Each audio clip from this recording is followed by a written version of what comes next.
Another month has gone by since the release of Build 42, and while that does mean we're another month down the line with no sign of multiplayer just yet, it also means the modding community has had more time to create some amazing mods for me to showcase for you lovely folks at home. As with all of my monthly mod videos, there will be a link down in the description to a handy collection with all of the mods I cover in this video. If you want to catch more videos like these where we highlight the best mods worth knowing about each month, subscribe to the channel, and without further ado, let's get into our first one for today, and it's the return of some of the biggest vehicle mods from Build 41. Now, if you were to ask Project Zomboid veterans that had a substantial amount of playtime during the last update for the game which vehicle mods they'd recommend, there would likely be only a couple of suggestions, with one of the most popular by far being KI5's Vehicles. While they are technically more than one mod, that's because the creator breaks them down into an individual mod for each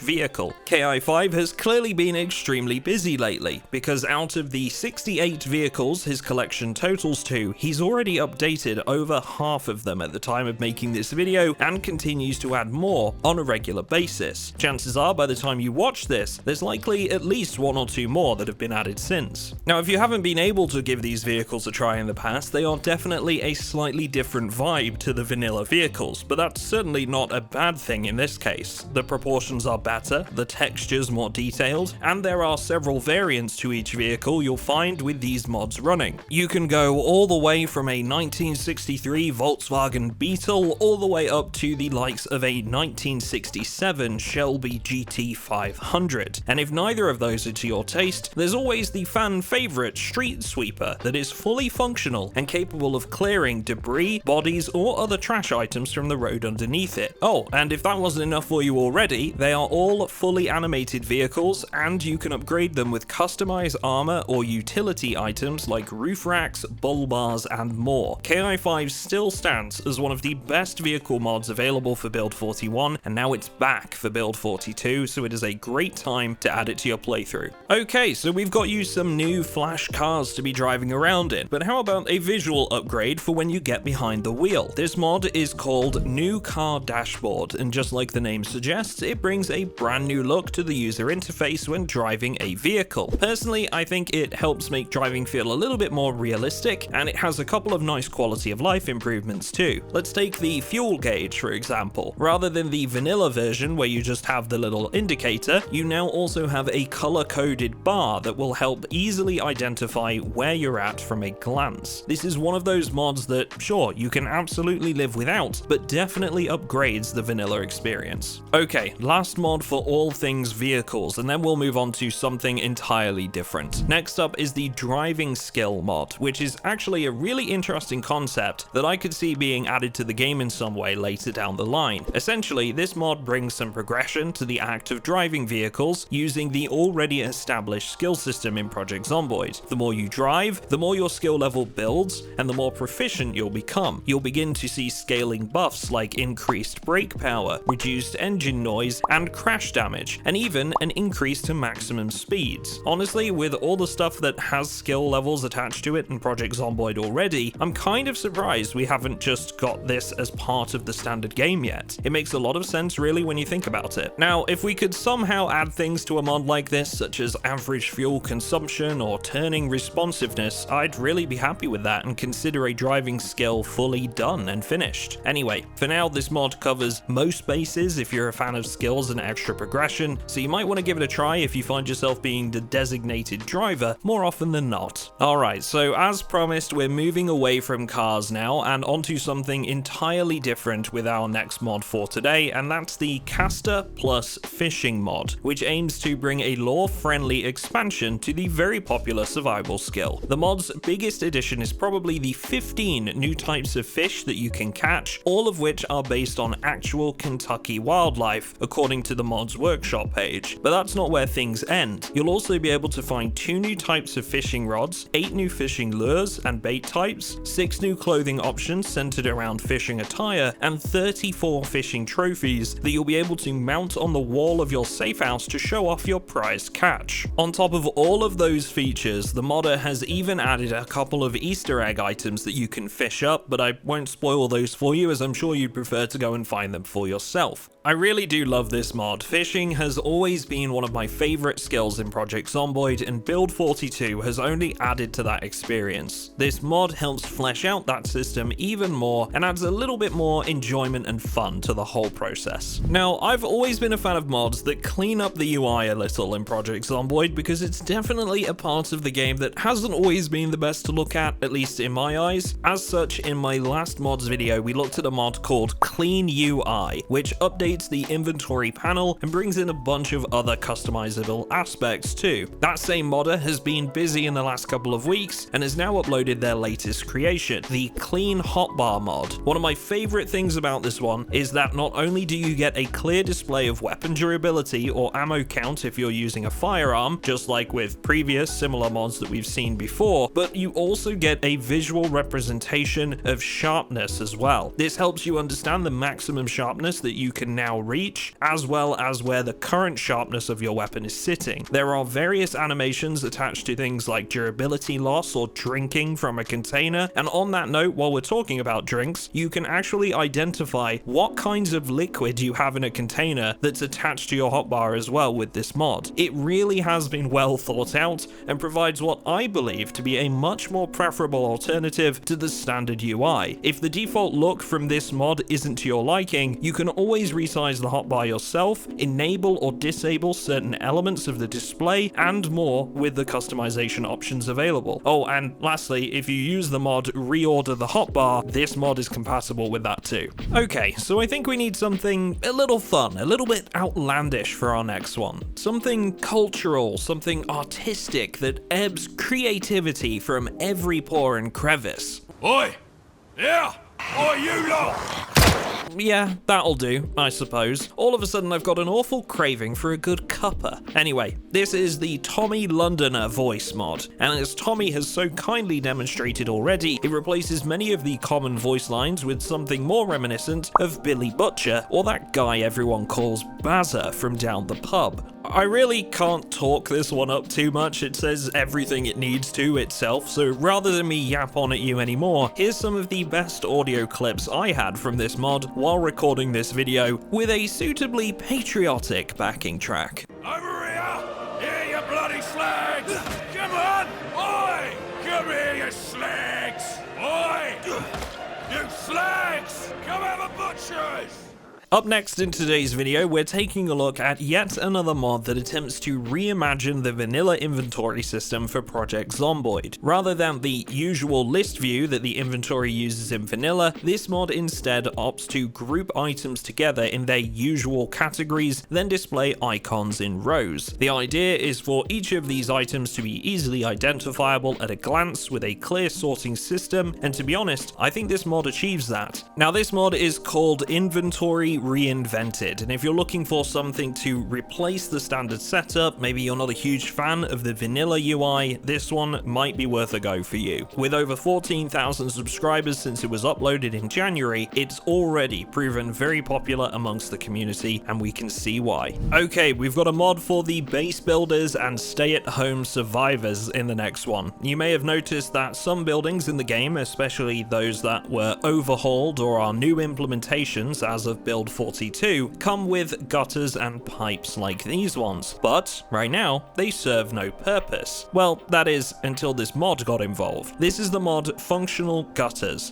and it does pretty much what it says on the tin by allowing the player to build or move guttering over the top of an appropriately positioned rain collector. From that point on, the rain collector will gather water at an increased rate to mimic the rainfall garnered from the roof. Honestly, I can't believe someone hasn't thought of this one already, but I'm glad that we have it now, and I think it will fit nicely into just about any playthrough thanks to it being a pretty small but meaningful addition. Earlier in today's video, we took a look at a couple of mods relating to cars and other motor vehicles, but what if Project Zomboid had some more manual forms of transportation? Well, the next three mods will give you some insight into how that might actually look. The mods Skateboard, Kick Scooter, and Bicycle have all been made by the same creator and and offer some alternative modes of transport around Kentucky. Each of the mods comes with their own animations. The items themselves spawn in locations that would make sense for them, such as the skateboard spawning more often in schools, for example. And you can even do tricks by pressing G with the skateboard too. I know it's not exactly riding on horseback, but each of these mods does help to add an extra layer of depth to the game, and I'm sure it won't be too long before we can ride a noble steed into battle. Until then, these mods can tide you over in the meantime. Now, it's no secret that I am a huge fan of any playthrough in Project Zomboid that changes the environment around you, whether that's wilderness survival, the skyscraper challenge, or a 10 years later scenario. The atmosphere of your surroundings is one of the most important parts of the experience in my mind, and that's why 10 years later has become especially popular over the years. This next mod is called Project Seasons, and it is both an amazing compliment to 10 years later and just a fantastic mod for those that enjoy seeing their surroundings evolve with the passing of time. This mod does a few different things. Firstly, it varies the type of vegetation you're likely to see based on the time of year, further aided by the addition of scattered leaves across the ground in bundles, the color of which is also related to the season. Cars will now rust over time, helping to sell that visual representation that time has passed with little to no maintenance on these vehicles on account of their owners meeting an untimely demise. There's also some texture changes and improvements to the final stages of erosion, which, if you didn't know, is the 6 to 12 month period, and vegetation becomes denser during this time too. Lastly, the interiors of houses will start to gradually build grime and dirt over time, and roofs will become damaged and worn. All of this comes together to help improve immersion and make you feel like you're really seeing the impact that Mother Nature has as she reclaims what was once hers. Now, I've got a pair of mods that go perfectly together for our next one, and I'd consider these to mostly be a quality of life addition. They don't change any big mechanics, they just do something small that makes sense to improve your experience. Allow me to introduce the mods Eat Smart and Drink Smart. To explain how these mods work, you know how when you drink something with calorie values like a can of pop or eat pretty much any food in the game, you're given the option to eat or drink a quarter or a half or the whole thing, right? Well, the idea with these two mods is to allow the player to eat or drink the exact amount required to reduce hunger or thirst to 0%. Sure, you're not gaining that short, well-fed buff from eating this way, but it does allow you to ration your supplies slightly better by only using the amount you need to use. These mods are incredibly simple, but they add something I'm honestly surprised we haven't seen in the game yet, and make sense for a survival situation. Okay, something different for our next one to help you sit back and relax. I've been absolutely hooked on a game called Schedule 1 recently, where you go through the process of growing, mixing, packaging, and selling various strains of the devil's lettuce. And it got me thinking, what if there was something similar in Project Zomboid? Now, clearly I'm not the only one either, because the mod Hemp Tobacco does just that. You'll be responsible for trimming leaves, buds, and seeds before grinding them into various smokable products. The mod makes fantastic use of the new crafting system and stations too, such as using the hand press to make rolling papers, weaving burlap from twine at the loom, and you can even dismantle smokable items back into loose leaf. This is probably the most comprehensive mod I've seen when it comes to old Mary Jane, utilizing multiple parts of the crafting, reading, and Moodle systems to the fullest extent. Before you know it, you'll be living in a very green brand of paradise. Next in today's video, I've got a mod for all of the nomads among us, those players that like to move around, set up temporary camps, and go on big adventures rather than setting down roots anywhere specific. We're focusing on tents with this mod, aptly named Camp in the Rain. Now, with the release of Build 42, tents have been given a bit more functionality. They now work as storage containers, as well as allowing for sleep, and on top of that, we've got new models and the other new camping items to go with them. But one thing it's never done is protect you from the rain. Installing this mod will create a box around any tent you've placed, and as long as you stay within that box, you'll be protected from rainfall to a degree. Heavy storms will still result in your character getting wet, but otherwise you'll have some limited protection against the elements. Just make sure you're staying within one tile of your tent, and you'll be good to sit by the fire in peace. Okay, so I've got one last mod for you before we wrap up today's video, and I know I did some some vehicle mods earlier, but I've got just one more to finish us off for today. This is Vehicle Class Overhaul, and if you remember me covering a mod called Off-Road Go Brr in the past, this one is from the same creator and is a direct successor of that mod. It aims to replace the existing vehicle class system and make each type of vehicle feel unique and rewarding in its own ways. There are 3 classes now, known as Quiet, Strong, and Fast. The Quiet vehicle class speaks for itself and simply creates a lot less noise on account of having lower horsepower, making it a fantastic option for explorer types or those that simply want to draw less attention to themselves when on loot runs. By contrast, the Strong vehicle type has a bunch of horsepower compared to the vanilla setup, making it much better at towing vehicles, but you'll also find they are a lot louder and will draw zombies from further away. Lastly, you've got the Fast vehicle type, which speaks for itself and is an absolute speed demon due to the combination of lighter weight and increased horsepower. It puts in a pretty good showing when towing other vehicles and sits somewhere between the other 2 types in terms of how much noise it generates. If you're wondering how each of these compare to their vanilla equivalent, the modder has very kindly uploaded some pictures on the workshop page with comparisons between vanilla statistics and the new modded ones. Alright folks, so that's all of the mods that I've got for you in today's video, and as such that's it from me in this one. But as always, if there are any mods that you've been using in your own playthroughs, please feel free to drop them in the comments of this video. I'll check some of them out and see if I can add a couple to next month's video. Final reminder that there's a link in the description to all of the mods in this one grouped into a handy collection. Special thanks to all of my Patreon subscribers for supporting the channel for as little as £3 a month. I seriously could not do this without you guys. If you're interested in joining them on our whitelisted Project Zomboid multiplayer server, you'll find another link in the description to my Patreon. Thanks everyone, and I will see you all in the next one.